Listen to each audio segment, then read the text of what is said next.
حضرت بشر حافی رحمۃ اللہ علیہ ایک بہت بڑے اللہ کے ولی گزرے ہیں اور ان کا بڑا مقام ہے، بڑا نام ہے، بڑے معروف ہیں حضرت بشر حافی۔ لیکن جب یہ عام آدمی تھے، گناہ گار تھے، شراب پیتے تھے، نماز ترک کرتے تھے، بے نماز تھے، ہدایت پہ نہیں تھے، عامی آدمی تھے، تو ہدایت کا ذریعہ کیا بنا اور یہ اللہ کے ولی کیسے بنے؟ تو میں آپ کو بتاتا ہوں۔ سبحان اللہ۔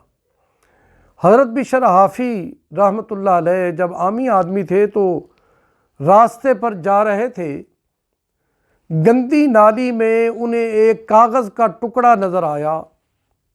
انہوں نے وہ کاغذ کا ٹکڑا اٹھایا، اس پہ اللہ کا نام لکھا ہوا تھا یا کلمہ لکھا ہوا تھا، تو اس کو صاف کیا، سینے سے لگایا، چوما اور اس کو دھویا، اونچی جگہ پر رکھ دیا، اللہ کے نام کلمے کا ادب کیا۔ اب یہ معمولی سا عمل ہے دیکھنے کو، لیکن اللہ کے ہاں یہ معمولی نہیں۔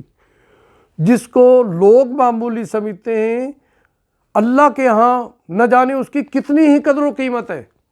حضرت بشر حافی نے یہ کام کیا، رات ہوئی، جا کر بستر پر آرام کیا، نیند آئی، خواب میں اللہ کا دیدار ہوا۔ سبحان اللہ۔ اور اللہ فرما رہے ہیں بشر حافی، تو نے دن میں میرے نام کی قدر کی ہے، اس کو تو نے سینے سے لگایا، اس کو چوما، اس کو صاف کیا، گندی جگہ سے اٹھایا، بلند جگہ پہ رکھا، میرے نام کی قدر کی ہے، میرے نام کا ادب کیا ہے، میرے نام سے محبت کی ہے۔ یہ تیرا عمل مجھے اتنا پسند آیا ہے کہ میں نے یہ فیصلہ کر لیا ہے کہ تیرا نام بھی اپنے اولیاء کی صف میں شامل کر دوں۔